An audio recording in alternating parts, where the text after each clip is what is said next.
हरे कृष्णा श्री शिवाय नमस्तुभ्यम। प्रिय भक्तजनों, आप सभी का स्वागत है शिव भक्ति सागर में। आज पौष मास के कृष्ण पक्ष की एकादशी तिथि है और आज की एकादशी को सफला एकादशी के नाम से जाना जाता है। प्रिय भक्तजनों, आज हम इस वीडियो में एकादशी माता की कथा सुनेंगे, तो आप सब भक्तजन बड़ी ही श्रद्धा, ध्यान पूर्वक और प्रसन्न चित मन से एकादशी माता की कथा को श्रवण कीजिएगा। तो सभी प्रेम से बोलिए, एकादशी माता की जय, श्री लक्ष्मी नारायण भगवान की जय। एक बार एक राज्य में एक राजा रहता था। राजा बहुत ही बुद्धिमान और बलशाली था। राजा सदा ही अपनी प्रजा का बहुत अच्छे से ध्यान रखता था। प्रजा भी राजा को बहुत पसंद करती थी। राजा की 2 बेटियां थी। राजा अपनी दोनों बेटियों से बहुत प्रेम करता था। राजा की छोटी बेटी देखने में बहुत ही सुंदर और आकर्षक थी और वहीं राजा की बड़ी बेटी छोटी बेटी के मुकाबले थोड़ी कम सुंदर थी। राजा की छोटी बेटी माता का पूजन किया करती थी और सभी लोग राजा की छोटी बेटी से बहुत प्रेम करते थे और बहुत प्रशंसा किया करते थे। राजा भी अपनी छोटी बेटी को बड़ी बेटी से अधिक प्रेम करता था, जिसके कारण राजा की बड़ी बेटी को अपनी छोटी बहन से ईर्ष्या होने लगी। राजा की दोनों बेटियां जब बड़ी हो गई, तब एक पड़ोस के राज्य में रहने वाले राजकुमार राजा की बड़ी बेटी के लिए रिश्ता लेकर आया। लेकिन जैसे ही उस राजकुमार की नजरें राजा की छोटी बेटी पर पड़ी, तो वह राजकुमार राजा की छोटी बेटी पर मोहित हो गया और छोटी बेटी से पहले नजर में प्रेम करने लगा। उस राजकुमार ने राजा की बड़ी बेटी के साथ विवाह करने से मना कर दिया और उसने राजा से कहा कि मैं आपकी छोटी बेटी से विवाह करना चाहता हूँ। और यह सब देखकर राजा की बड़ी बेटी अपनी छोटी बहन से बहुत क्रोधित हो गई और राजा की बड़ी बेटी ने अपनी छोटी बहन को अपना सबसे बड़ा दुश्मन मान लिया। तब राजा की बड़ी बेटी ने अपनी छोटी बहन से बदला लेने का निर्णय किया और राजा की बड़ी बेटी ने अपनी छोटी बहन को जान से मारने का उपाय सोचा और उसने अपनी छोटी बहन को मारने के लिए सबसे पहले एक लड्डू में जहर मिलाकर अपनी छोटी बहन को दे दिया और उसको लड्डू खाने के लिए कहा। लेकिन लड्डू खाने के बाद भी छोटी बहन को कुछ नहीं हुआ, लेकिन फिर भी बड़ी बहन ने हार नहीं मानी और जब उसकी छोटी बहन रात में कमरे में सो रही थी, तब उसने एक मटके में सांप रखकर उसके कमरे में छोड़ दिया। लेकिन सांप भी छोटी बहन का कुछ नहीं कर पाया, जिसके बाद बड़ी बहन ने छोटी बहन से कहा कि चलो हम लोग कुएं में से पानी भरकर ले आते हैं। और वह अपनी छोटी बहन को पानी भरने के बहाने से कुएं के पास ले गई और उसने अपनी छोटी बहन को कुएं में धक्का दे दिया। लेकिन छोटी बहन को तब भी कुछ नहीं हुआ, क्योंकि हर बार ग्यारस माता उसकी रक्षा कर रही थी। उधर बड़ी बहन अपने प्रयास के बाद भी असफल हो रही थी, जिससे वह बहुत क्रोधित हो गई और उसने फिर अपनी छोटी बहन के पास जाकर प्रश्न किया कि मेरी छोटी बहन, क्या तुमको पता है कि भगवान ने सबकी मृत्यु का एक निश्चित समय पर लिखी हुई है और कैसे तुम्हारी और मेरी मृत्यु हो गई। तब छोटी बहन ने अपनी बड़ी बहन को बताया कि हाँ दीदी, मैं जानती हूँ मेरी मृत्यु कैसे होगी।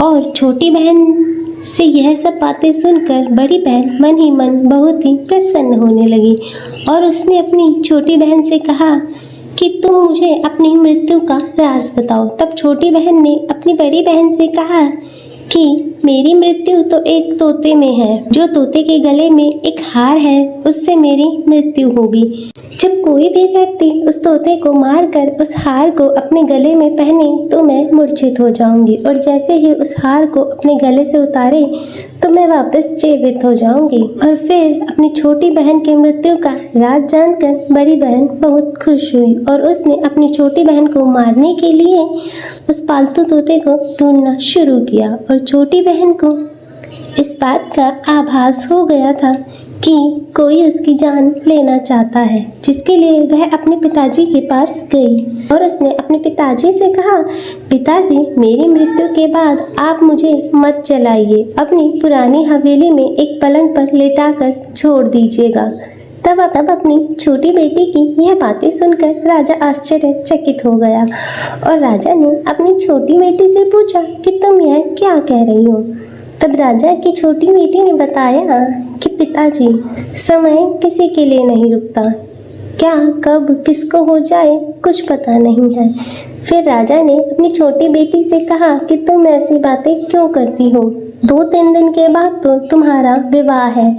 लेकिन छोटी बेटी ने अपने पिताजी को ऐसा करने पर मजबूर कर दिया और उनसे वचन ले लिया। राजा ने भी अपनी छोटी बेटी की बात को स्वीकार कर लिया और 2-3 दिनों बाद जब शादी का समय आया तब राजकुमार बारात लेकर राजा के घर आया और राजा की छोटी बेटी का विवाह शुरू हो गया।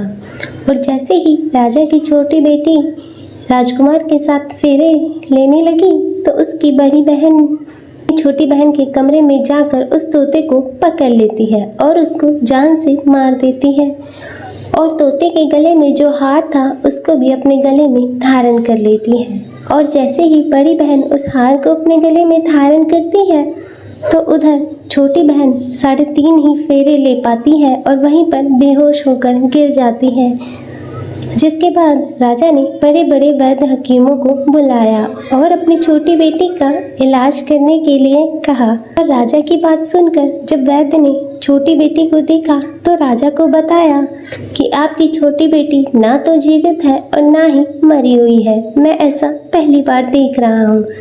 तब राजा ने वैद्य और हकीमों को यह बात बाहर बताने से मना कर दिया और उनको कहा कि यदि तुमने यह बात बाहर आकर किसी को बताई तो हम तुम्हें फांसी दे देंगे। और राजा ने अपनी छोटी बेटी को पुराने महल में जाकर एक पलंग पर लेटा दिया और वहाँ पर कुछ सैनिकों को तैनात कर दिया। इसके बाद राजा वापस अपने महल पर आ गया और राजा की बड़ी बेटी पिताजी के पास आई और कहने लगी कि पिताजी, अगर यह शादी संपन्न नहीं हुई तो आपकी क्या इज्जत होगी। आप कहे तो मैं आपकी इज्जत बचाने के लिए इस राजकुमार से शादी करने के लिए तैयार हूँ।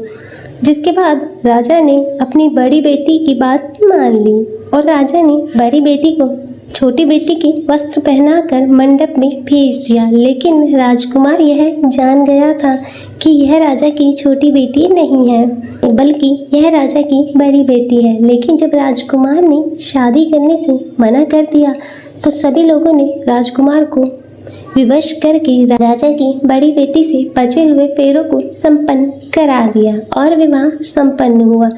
जिसके बाद राजकुमार राजा की बड़ी बेटी को अपने महल ले गया और विवाह होने के बाद भी राजकुमार ना तो उससे बात करता था और ना ही उसे पसंद करता था और ना ही उसके आसपास भटकता था। और राजकुमार ने यह फैसला लिया कि वह अपनी प्रेमिका को ढूंढ कर रहेगा और यह जानकर रहेगा कि उसके साथ क्या हुआ। एक दिन राजकुमार अपने घोड़े पर सवार होकर राजा की पुरानी महल के पास पहुंचा, जहां पर उसने कुछ सैनिकों को महल के पास पहुंचकर देखा। महल के पास पहुंचकर राजकुमार ने जब महल को ध्यान से देखा तो वह समझ गया यह तो हमारे ससुर जी का ही महल है। तब राजकुमार ने सैनिकों से पूछा कि तुम लोग यहाँ क्या कर रहे हो, इस महल के अंदर उस पलंग पर कौन लेटा है। जिसके बाद सैनिकों ने बताया कि यहाँ पर राजा की छोटी बेटी लेटी है और राजकुमार यह सुनकर बहुत ही प्रसन्न हो गया और वह तुरंत अपनी प्रेमिका के पास पहुँच गया और उसकी सेवा करने लगा। जैसे ही रात हुई तो राजा की छोटी बेटी उठकर खड़ी हो गई और राजकुमार यह देखकर बहुत खुश हो गया और उसने अपनी प्रेमिका से पूछा कि तुम यहाँ क्या कर रही हो, तुम मेरे साथ घर चलो। तब राजा की छोटी बेटी ने राजकुमार को सारी बातें बता दी कि मेरी जान एक तोते में बसती थी और मैंने यह बात सिर्फ अपनी बड़ी बहन को बताई थी और मुझे पता है कि उसने ही मुझे मारने का प्रयास किया है। उसके पास एक हार है जिसको वह सुबह पहन लेती है और रात को उतार देती है, जब तक वह हार को पहन कर रखती है तब तक मैं मूर्छित रहती हूँ, और जैसे ही वह हार को उतार देती है तो मैं जीवित हो जाती हूँ। और जब तक मेरी बड़ी बहन के पास वह हार रहेगा तब तक मैं ऐसे ही जीवित और मूर्छित होती रहूँगी। अगर मेरी बड़ी बहन के पास जो हार है वह मेरे हाथ लग जाए तो मैं हमेशा के लिए जीवित हो जाऊंगी। तब राजकुमार यह सब बातें सुनकर राजा की छोटी बेटी के पास रहने का निर्णय लेता है, और उसने अपने बचे हुए सारे फेरे उसी पलंग पर लेटी हुई राजा की छोटी बेटी के साथ ले लिए। अपना विवाह पूर्ण कर लिया और वहीं पर वह रहने लगा। और देखते ही देखते कुछ समय में राजा की छोटी बेटी और राजकुमार की पत्नी गर्भवती हो गई। एक दिन राजकुमार को किसी काम से बाहर जाना पड़ा। तब छोटी बहन के पेट में बहुत तेज दर्द होने लगा, जिसके बाद उसने माता का आह्वान किया, जिसके बाद वहाँ माता प्रकट हुई और उन्होंने अपने भक्त का दर्द दूर किया और एक पुत्र की प्राप्ति कराई। तब वहीं पर अचानक से राजकुमार भी आ गया। राजकुमार ने ग्यारस माता को देखा तो वह आश्चर्यचकित हो गया। उसने तुरंत ग्यारस माता को प्रणाम किया और ग्यारस माता ने राजकुमार से कहा, जब तुम्हारा पुत्र 5 वर्ष का हो जाए तो तुम आकर अपनी पत्नी का हार इसके गले में डाल देना। और देखते ही देखते राजा की छोटी बेटी का पुत्र 5 वर्ष का हो जाता है। तो राजकुमार अपने बेटे से कहता है कि मैं कुछ काम से बाहर जा रहा हूँ, तुम अपनी माता का ध्यान रखना। और वह वहाँ से चला जाता है। राजकुमार को बाहर निकलता हुआ बड़ी बहन के सैनिक देख लेते हैं और बड़ी बहन को जाकर सारी बात बता देते हैं, जिसके बाद बड़ी बहन अपनी छोटी बहन के पुत्र को उठवा लेती है और उसको मरवा देती है। छोटी बेटी के पुत्र के 2 टुकड़े करवा देती है। पहला टुकड़ा चक्के के पास छुपा देती है और दूसरा टुकड़ा अपने पलंग के नीचे रख लेती है। तब ग्यारस माता भिखारी का रूप लेकर आती हैं और एक भिखारी का रूप रखकर बड़ी बहन के पास चली जाती है, जिसके बाद वहाँ पर भिक्षा मांगने लगती हैं। तो बड़ी बहन अपनी नौकरों से कहती है कि जाकर भिक्षा दे दो, लेकिन जैसे ही नौकर ग्यारस माता को भिक्षा देने के लिए आते हैं तो माता उन्हें मना कर देती है और कहती है कि तुम्हारी महारानी से ही भिक्षा लूंगी। जिसके बाद बड़ी बहन स्वयं भिक्षा देने के लिए ग्यारस माता के पास आती है। तब माता एक बिल्ली का रूप लेकर कमरे में चली जाती है। वहाँ पर छोटी बेटी के पुत्र के 2 टुकड़ों को आपस में जोड़ देती है और उसे जीवित कर देती है। फिर वहाँ से उसे ले जाती है। तब राजकुमार अपने बेटे को लेकर अपनी पत्नी के पास जाता है और उससे कहता है, तुम इसका ध्यान रखना। अगर तुम इस बच्चे का अच्छे से ध्यान रखोगी तो मैं तुमसे बात करूंगा। और एक दिन राजकुमार अपने बेटे से कहता है कि तुम अपनी माता से उनके गले का हार मांग लो। पिता की बात मानकर राजकुमार का बेटा अपनी माता जी के पास जाता है और कहता है, माता मुझे तुम्हारा हार चाहिए। यह सुनकर पहले तो बड़ी बहन बहुत क्रोधित होती है, पर उसको याद आता है कि राजकुमार ने कहा था कि मैं इस बच्चे का अच्छे से ध्यान रखूंगी तो वह मुझसे बात करेंगे, जिसके कारण वह उस हार को उस बच्चे को दे देती है और तुरंत हार को ले जाकर वह अपने पिताजी को दे देता है। और तभी राजकुमार अपने बेटे को लेकर वहाँ से जाने लगता है और अपनी पत्नी से कहता है कि तुम हमारे लिए खाना बना कर रखना, मैं शाम को आकर तुम्हारे साथ खाना खाऊंगा। और वह अपने बेटे को लेकर वहाँ से चला जाता है और उसके बाद राजा के पास जाता है और उनको सारी बात बता देता है। तब राजा अपने बेटे की क्रूरता सुनकर बहुत ही क्रोधित होते हैं और अपनी परवरिश को ही दोष देने लगते हैं। राजकुमार को अपनी छोटी बेटी के साथ रहने के लिए आदेश देते हैं और इस प्रकार ग्यारस माता की कृपा से राजकुमार और राजा की छोटी बेटी सुखपूर्वक रहने लगते हैं। अतः हे ग्यारस माता, इस कथा को कहते सुनते हुंकारा भरते सब पर अपनी कृपा बनाए रखना। सभी के जीवन से दुखों को दूर कर उनके जीवन में सुख समृद्धि देना। और तो सभी प्रेम से बोलिए एकादशी माता की जय, श्री लक्ष्मी नारायण भगवान की जय, श्री उमापति शंकर भगवान की जय। प्रिय भक्तजनों, तो मैं उम्मीद करती हूँ कि आपको आज की यह कथा पसंद आई हो। आइए भक्तजनों, श्रवण करते हैं एकादशी के अवसर पर सुनी जाने वाली ग्यारस माता की आरती। ओम जय एकादशी माता, मैया जय एकादशी माता। विष्णु पूजा व्रत को धारण कर शक्ति मुक्ति पाता। मैया जय एकादशी माता। तेरे नाम गिनाऊं देवी, भक्ति प्रदान करनी।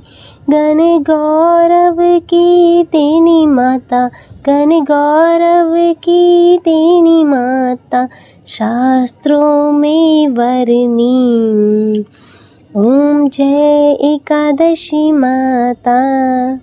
मार्गशीर्ष के कृष्ण पक्ष की उत्पन्ना, विश्व तारिणी जन्मी, विश्व तारिणी जन्मी, शुक्ल पक्ष में हुई मोक्षदा, मुक्ति दाता बन आई।